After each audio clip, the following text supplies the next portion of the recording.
This month, Americans have witnessed Renee Good and Alex Pretti being martyred in a wave of terror unleashed against immigrants. Back up! Back up! The country has clearly been moved by their deaths. To the people of Minneapolis, to the Pretti family and the Good family, and these people who were looking out for their neighbors, we want you to know that we are with you and you are not alone. And even the Trump administration seems to have been shaken by the public's reaction so far. We need to unify. I'm calling for unity. Americans across the board are realizing the significance of these murders. How would you describe just the way as a Minneapolis resident that you're feeling right now? Can I describe it not as a Minneapolis resident, but as an American citizen? Thank you. And it may well be a turning point in the attempt to stop the purges now underway. This is so far beyond what people at home probably are watching going, oh, it's Minneapolis, it's woke Hoth, it doesn't affect me, whatever. It does, it's you. Their public executions on the street were shocking in and of themselves. We're joined by Minnesota Attorney General Keith Ellison. Happening in a matter of minutes. He was shot down in the streets of Minneapolis. Or even seconds. Trying to defend a woman who was thrown to the ground by ICE agents. And the Minnesotans whose lives were lost weren't even the first to be shot in recent weeks by ICE or Border Patrol. They brought Bovino here because he was known to be mean and violent and hateful and would make his members act that way. Keith Porter Jr. was killed on New Year's Eve in Los Angeles by an off-duty ICE officer. We've here 35 years. This is the first time that such a thing ever happened in my community. Some reports suggest that Porter or those he was with that night fired shots in the air in celebration, an unfortunate but common New Year's Eve tradition. That off-duty ICE agent accused of a deadly New Year's Eve shooting in the San Fernando Valley is now facing shocking allegations of abuse and using hateful remarks, according to a new LA Times report. The agent claimed gunfire had been exchanged, but a lawyer for the family said that no evidence of this had been produced by the government. The attorney today, though, for the family wanting to know from ICE, is this individual still patrolling the community with an ICE uniform? While outrage over Porter's death did follow in Los Angeles. And he also wants to know, was there ever any background check to allow this man to carry a firearm? It didn't rise to the same level of national reaction seen in the wake of the 2 officer killings in Minneapolis that have happened since. Just yesterday, we saw 15,000 people peacefully protesting in the streets, speaking out, standing up for their neighbors. Not a single broken window, not a single injury. And that might be because Porter was black. Janae Tyler is the cousin of Keith Porter Jr.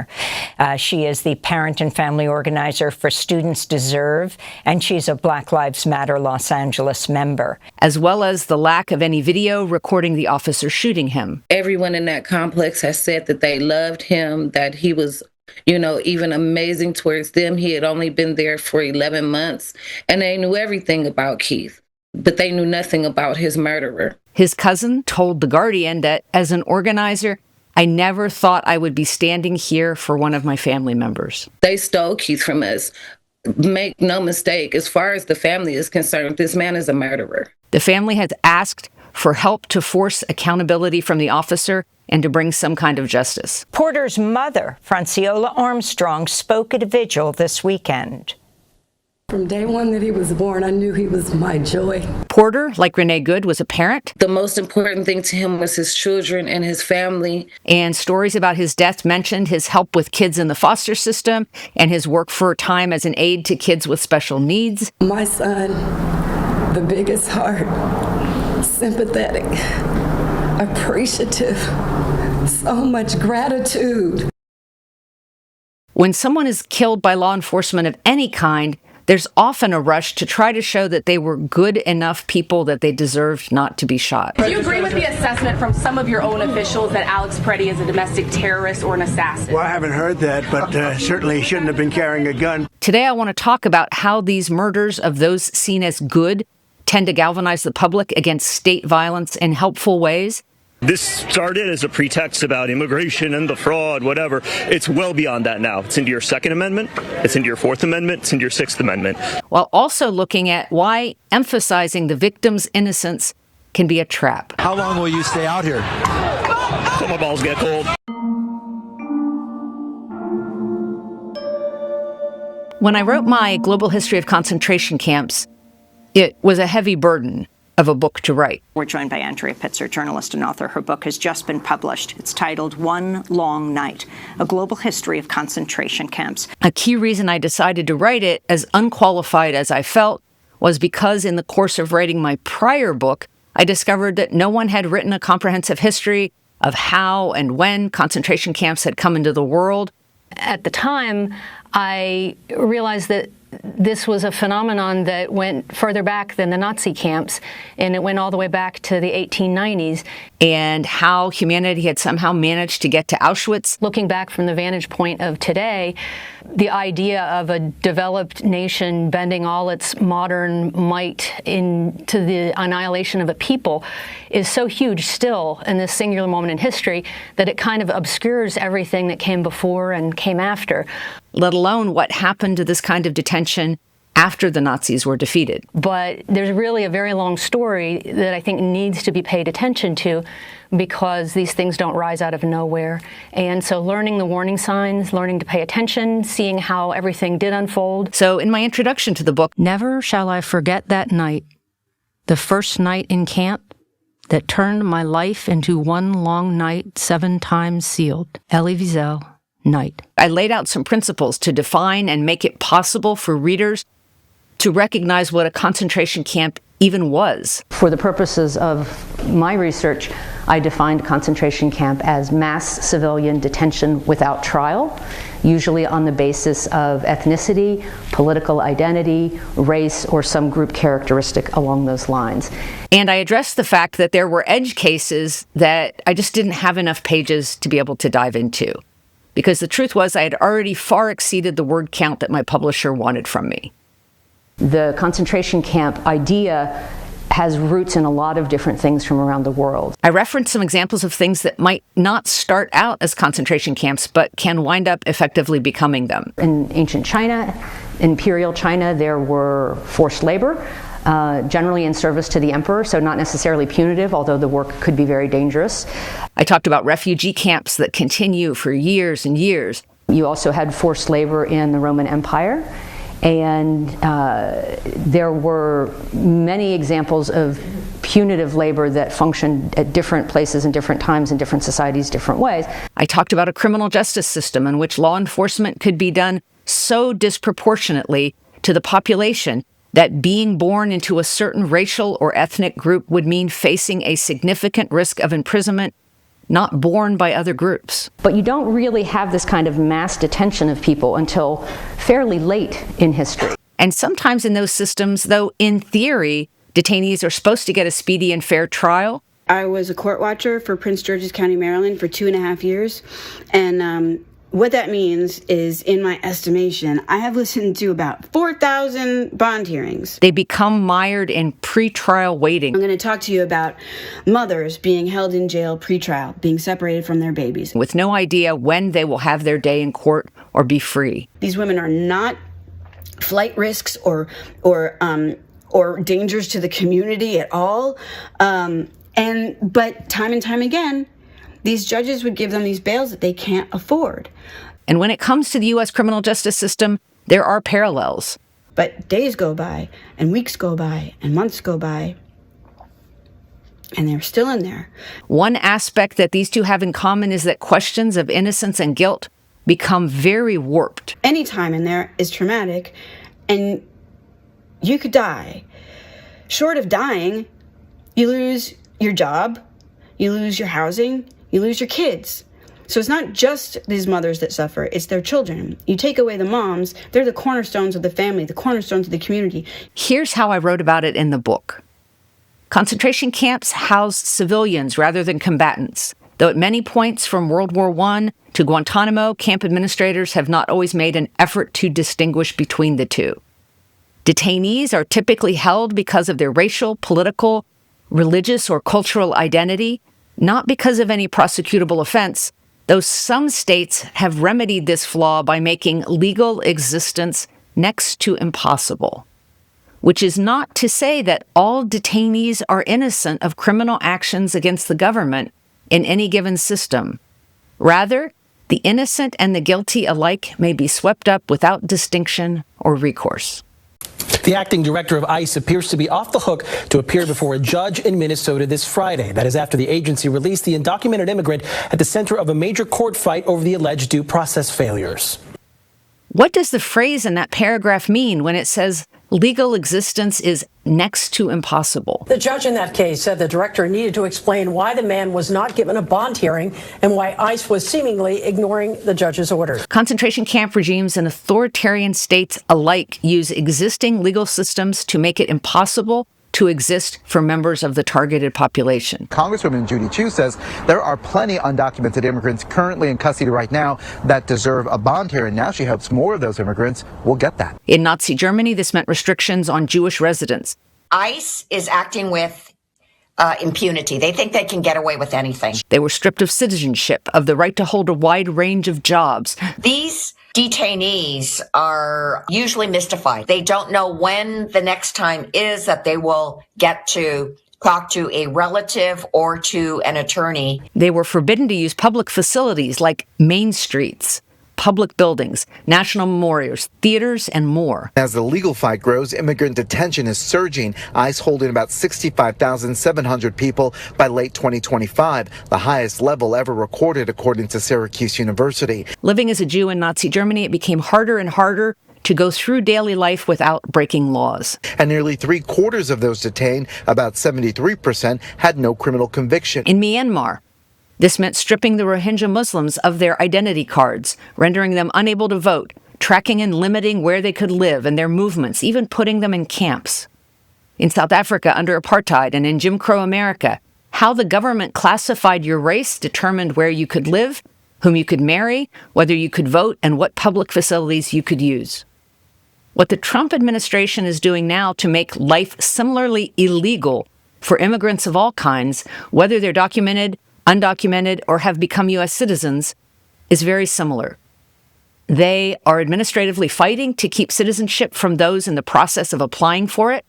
They are trying to take birthright citizenship away, despite it being enshrined in the Constitution, and they have unleashed tremendous and increasing violence toward the goal of ethnic cleansing. Meantime, back in St. Paul, law enforcement leaders expressed frustration with the federal agents in our area. According to those who've been caught up in the raids, anyone perceived as foreign is targeted. They say local officers have been racially profiled by those agents since Operation Metro Surge began, with a very broad emphasis on how they're perceived. For example, a Brooklyn Park officer told her chief ICE agents boxed her in, demanded citizenship paperwork, knocked the phone out of her hand when she tried to record them, and pulled a gun on her before things calmed down when she identified herself as a police officer. Black and Asian people as whole groups have also faced detention and abuse, whether they were immigrants or not. These chiefs and Hennepin County Sheriff DeWanna Witt did not want to call out fellow law enforcement, but they say the unconstitutional actions by federal agents are staining them too.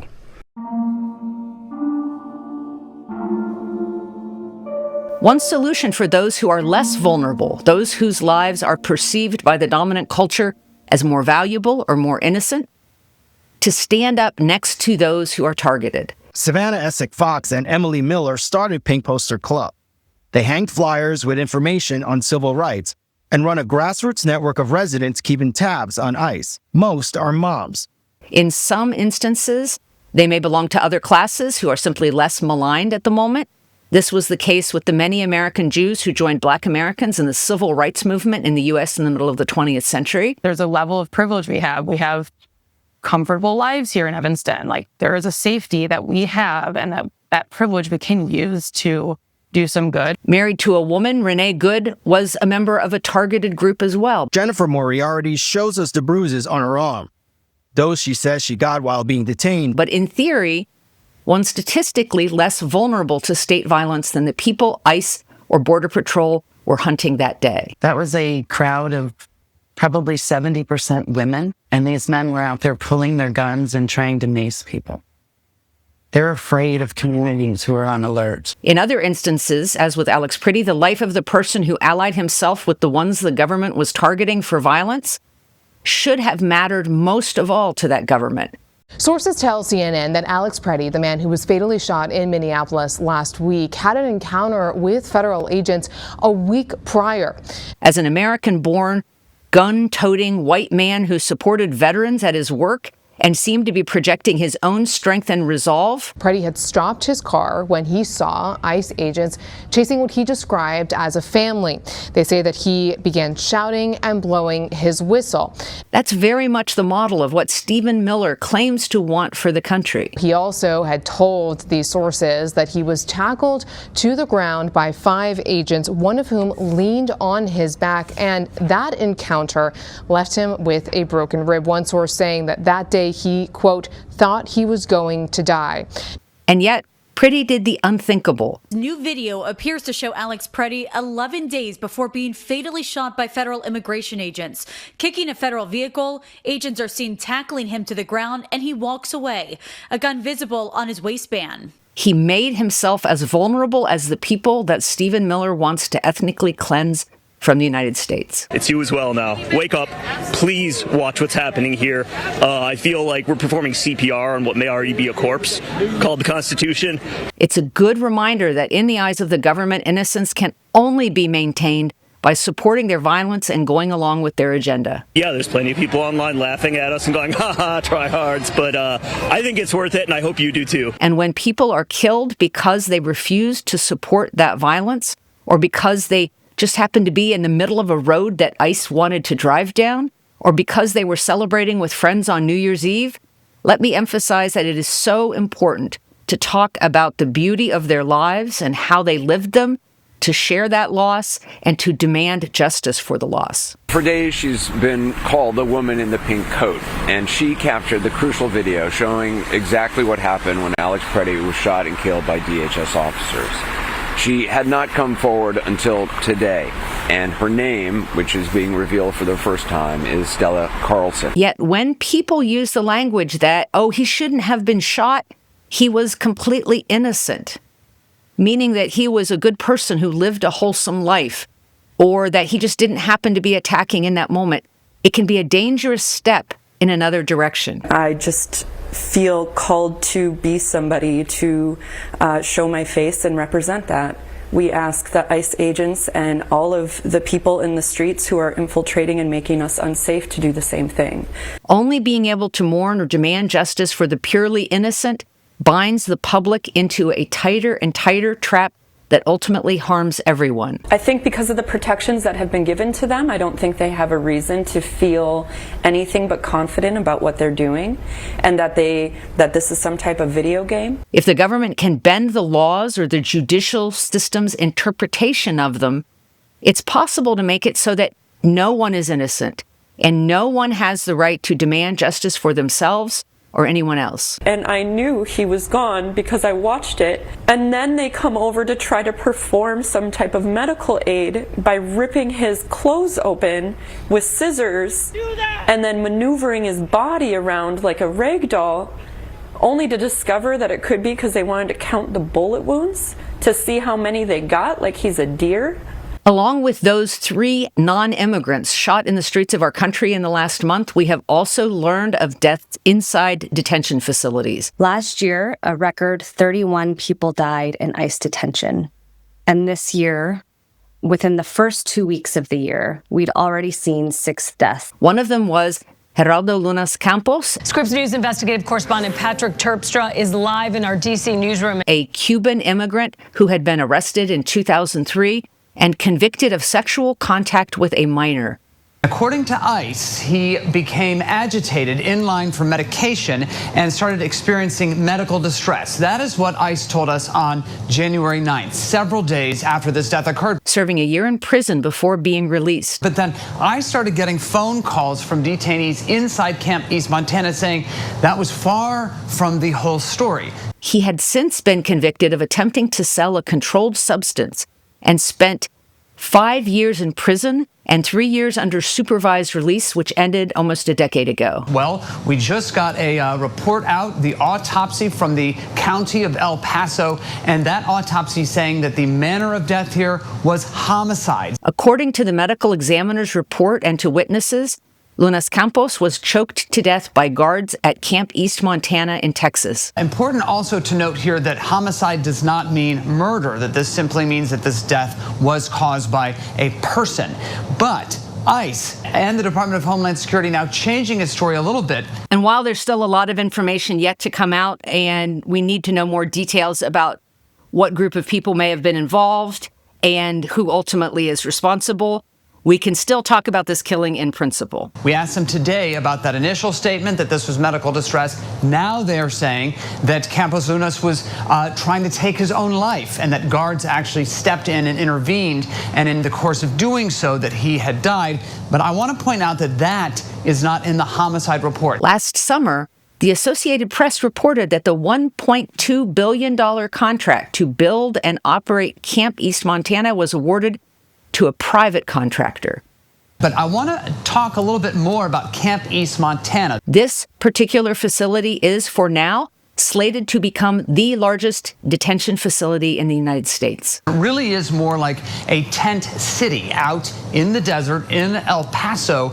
We were out there this summer and we talked to folks that are very concerned about this particular camp because it is run by an obscure company. Yet the company running it, Acquisition Logistics, had no listed experience running a correction facility and had never won a federal contract worth more than $16 million.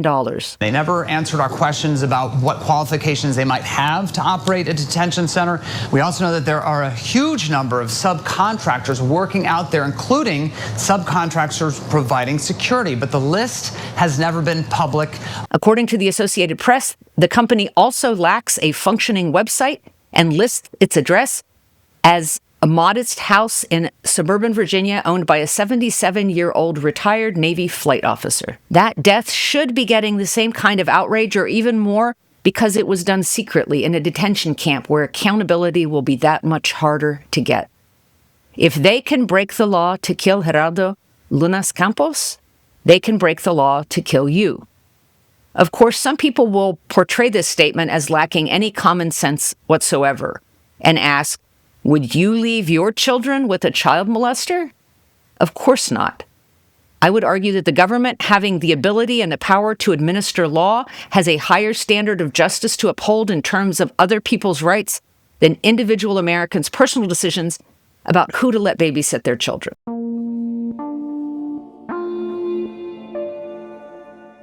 I have deliberately picked the death of Geraldo Lunas Campos because it's the one that people may find harder to care about. But morality and strategic thinking have to consider hard questions. Otherwise, you are just living a life based on bias and whim. In addition, any country of 348 million people is going to have tens of millions of people who have committed crimes at some point. Immigrants of any kind commit less crime than non-immigrant U.S. citizens. We have seen this again and again. And those who do, many of them will have paid their debts according to the law and will have been released.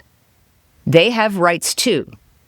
My name is Satara Gandahari, and I'm the Advocacy Director at Detention Watch Network. I would argue that those still imprisoned or detained also have rights. The violent attacks that we are seeing in our communities against our immigrant loved ones is connected to the immigration detention system. Working the details of all this out is an important part of how you do immigrant law and the criminal justice system. For nearly 30 years, we have been dedicated to exposing the horrors of immigration detention in the U.S. There have long been laws in place to weigh these offenses and where and when they should lead to deportation. A system that is fundamentally inhumane, unnecessary, and deadly. Lunas Campos was released from prison and lived in the U.S. during all 4 years of the first Trump administration. I have serious questions about why he was detained now. Those questions may have good answers, but in this administration, it's currently impossible to believe anything said by the authorities. Right now, the United States is experiencing unprecedented expansion of the immigration detention system, which was already the largest detention system in the world. But even if we were to assume that the current effort to deport Lunas Campos is in good faith, is justified, That deportation did not require the building of a detention camp as part of an expanding concentration camp regime. It did not require the creation of conditions in which violence and abuse became standard fare in those facilities. It did not require his murder or the deaths of the many other detainees that have happened in custody. The Trump administration is on a spending spree, and the number of people detained will skyrocket over the next 3 years if Congress doesn't cut their funding now. And if you're asking yourself, hey, this seems to have implications for more than just the immigrant terror currently capturing everybody's attention in Minneapolis, I would say yes, it does. You cannot get to the state of horror we are in today without a long history of police violence in America being allowed and even admired on both sides of the aisle. A study a decade ago by a professor at the University of South Carolina found that half of all black men had been arrested by the age of 23. Even with the less likely presumption of guilt, nearly 40% of white men had likewise been arrested by that age. The system of real justice that we build for the country is going to have to account for the fact that we have created a nation in which tens of millions have been raised into a system geared to punish them. This is just part of the reason why it's critical to respond so strongly to this expansion of ICE and Border Patrol abuse and mistreatment as it moves into the general, broader population. Without hard pushback now, the government will secure the ability to punish anyone they want, whenever they want. But the answer is not just to get better training for ICE and Border Patrol. I'll add right up front that nobody sane thinks today that the answer to abuses at Dachau was to give the guards more training. It also isn't just to respect the right of immigrants who are documented while allowing arbitrary mistreatment of the undocumented. I have the audacity to believe that peoples everywhere can have 3 meals a day for their bodies, education and culture for their minds. It's to insist on human rights for everyone and to create a system in which punishment is not the central and defining feature of government for huge sections of the population. And dignity, equality, and freedom for their spirits. If you're still wondering how to take action, first and foremost, do what so many people are doing now. Show up. Detention Watch Network has members across the U.S. advocating to end immigration detention and supporting people who are cruelly held in these facilities across the country. For those who can, be part of ICE patrols and observer networks. Be present. Plug into alert systems. Make signs. These detention centers are ripe with terrible, abusive conditions, including inadequate medical care, inedible food, and racist abuse. Countless towns and cities already have concerned residents organized.